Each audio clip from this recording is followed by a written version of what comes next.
Hello everybody, this is going to be a video on how to do R9 swapping post 20k.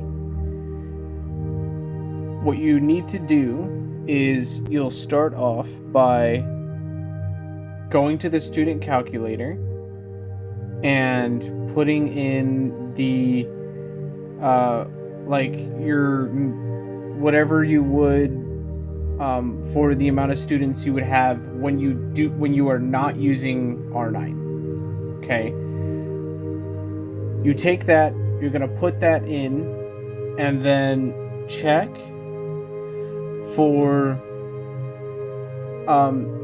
any upgrade that is here that you can, if you can pull out a total of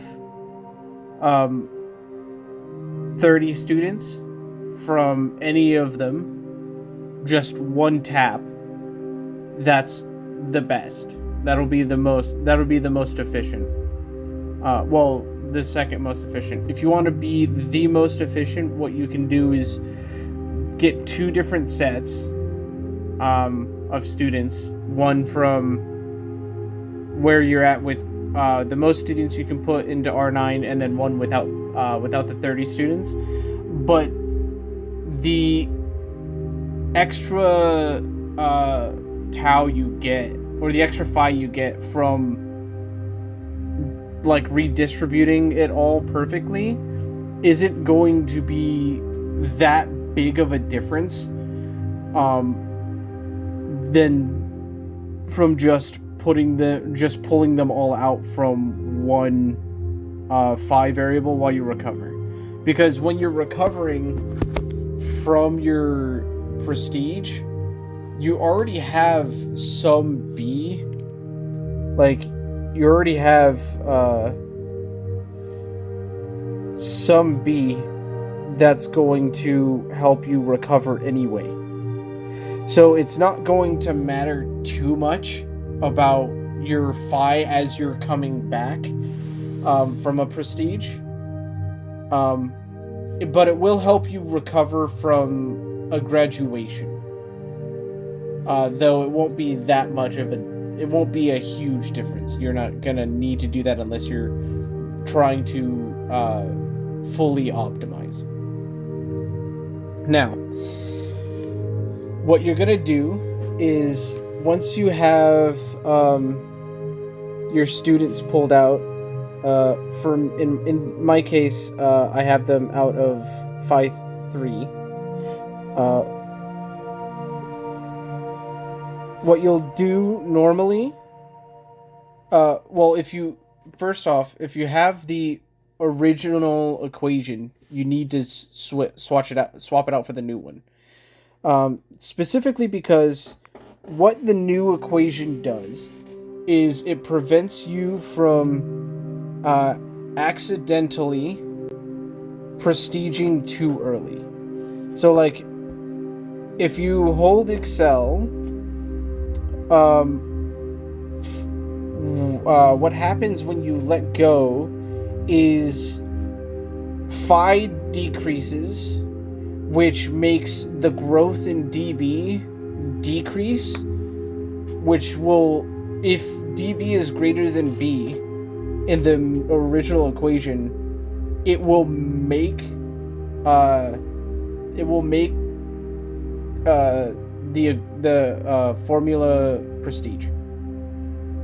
The same thing happens if I were to swap now all my students out of R9 into Phi 3, and say I'm like barely past my last prestige mark, like 0.0001 FT past my last prestige mark, and I swapped back because I don't want to wait another hour waiting for T to build up for me to be able to prestige.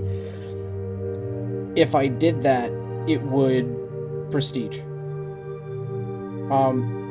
You never have to turn off this new equation. Now, later on in a graduation, when you're getting closer to your graduation mark like I am now, you will have to manually prestige, because the prestige equation is very good when you're like in a certain range.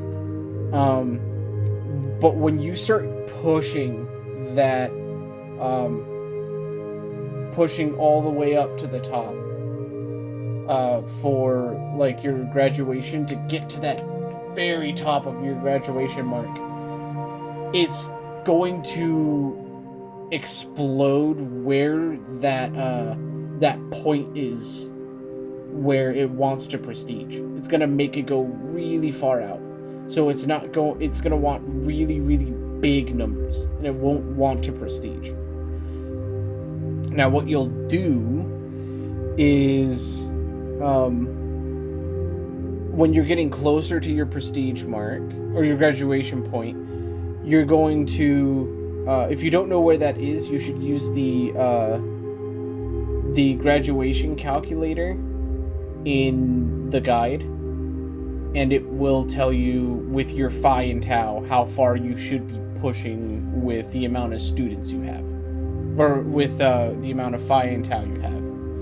But when you get closer to your graduation mark, you will manually prestige, but you will never have to turn off the equation, and you never have to worry about accidentally prestiging early, and you will never have to worry about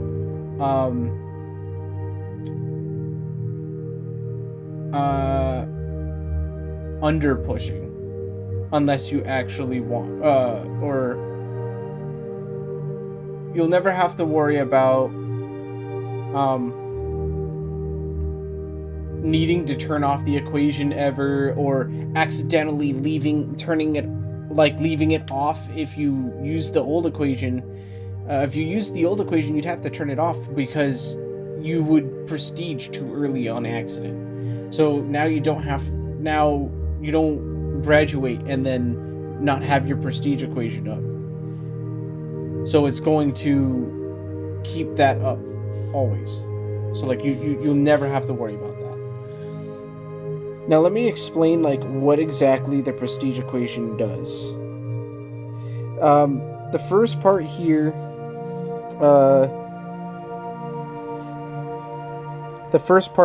is just the normal prestige equation.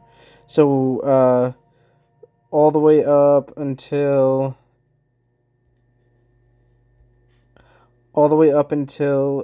this point, all that is the original equation. Now, this part here, this whole thing, this says that if your phi and tau grow a very, very tiny amount, this inside part here, this bit, if it grows a very, very, very tiny amount, this part, then it will show a value that is very large. And the reason why we have so many we have it such a big number is because it will then detect extremely small values of phi times tau. Now, we're looking for if the change of that is greater than 1, which means if it changes pretty much ever. If that equation changes, then we know that you are at your maximum phi times tau for that prestige. Now, because of that, you will have to either when you put this equation in, you will have to put it in when you're at your maximum phi and then make it lower, or you'll have to prestige. You'll have to make phi drop a significant amount for it to actually, you have to give it some kind of data. And so you would have to do something like that. Now for this part, what this part is saying here is if the change in phi is greater if phi grows more than E5 in a single tick, do not prestige. So this will keep you from accidentally, don't prestige for 15 seconds. So if you R9 swap and you instantly drop all of your phi into a single, like if you drop it into a single thing, your phi could go up E100, E150 sometimes, or it could go up E20. Essentially what would happen, what that means is, if you were to remove that, it would instantly prestige. So this will make sure that that doesn't happen, that you won't accidentally prestige from pulling your students out of normal researches, or if you put them into normal researches. This part two also prevents you from prestiging this. The smooth part also prevents you from prestiging if you drop Excel.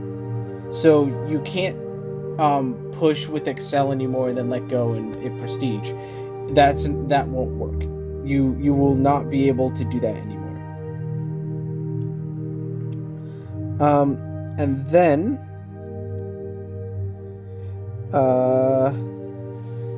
and that's pretty much it for the major part of the new equation. Now, it's just this last bit here, and phi is greater than 1. This is for when when you're pulling all of your students out of R9, or like out of research, and phi becomes 1. Essentially what this last bit says is if phi is equal to 1, then use the normal equation without any extra stuff to keep it from breaking. So that's what the equation is doing. Now let me show you an example of what happens when you were if you R9 swap. So I'm gonna hold Excel. This is seriously how long it takes.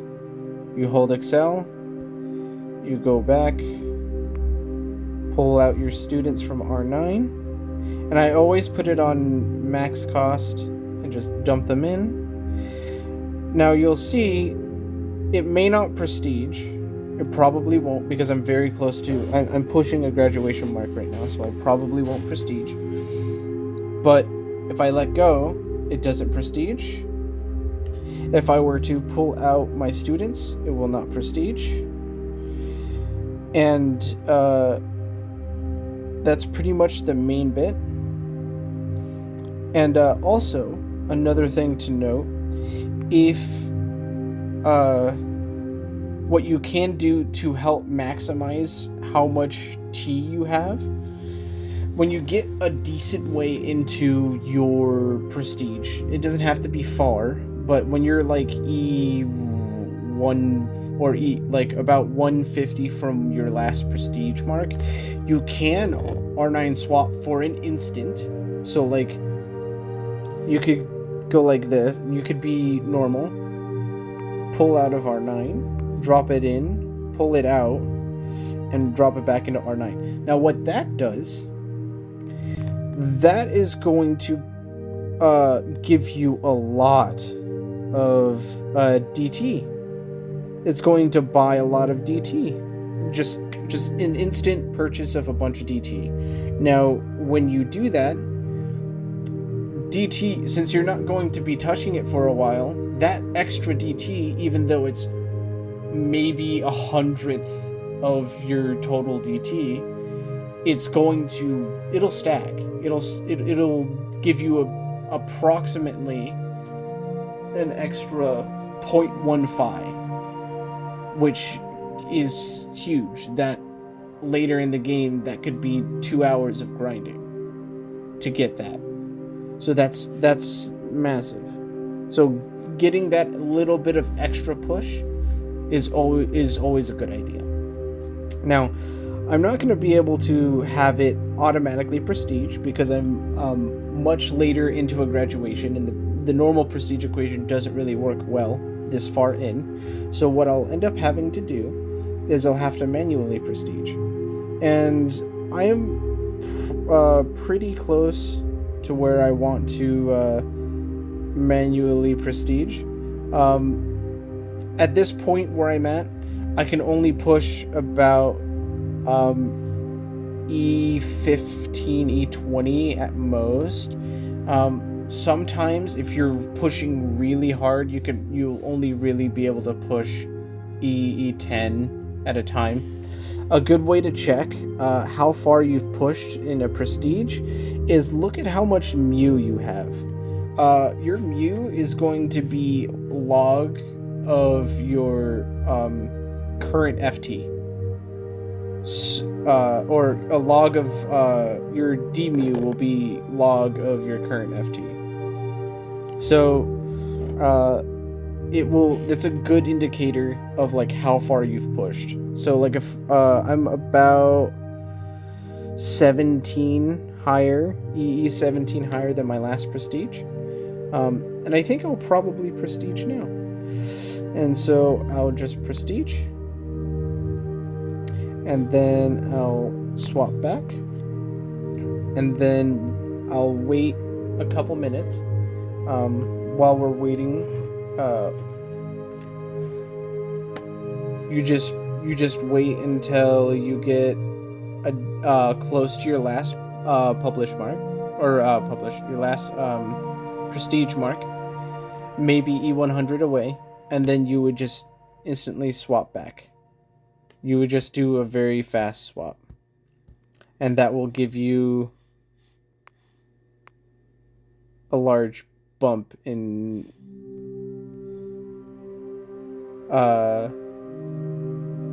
FT and in DT, which will help you recover faster.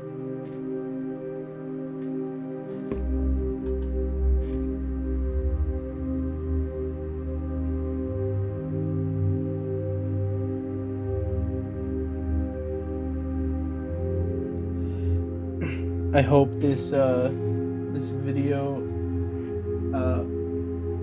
will clarify some things about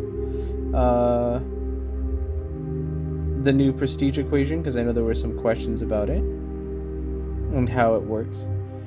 Don't be scared that if you're close to your last graduation mark, or if you're past your last graduation mark, that it's not prestiging right away. That will probably happen if you're much later into the game, especially if you're past 50k. But it depends on where your graduation mark is. If you're about 300 from where you're going to graduate, it will start slowing down, and you'll probably have to start manually prestiging at that point. See, now I'm about 100 away, so I'll just do a swap, and it just gave me a good boost. I'll pull out of R9, just drop it back in, and then I'll go ahead and drop Excel, and then I'll let it go for a bit, and let myself build up some good amount of T, and then I'll prestige again later. I hope that helps you guys with pushing with R9 swapping later. And if you guys have any questions, you feel free to ask in the Reddit, on the Discord, or you can always ask questions in the comments below, or anything like that. Alright guys, have a good one.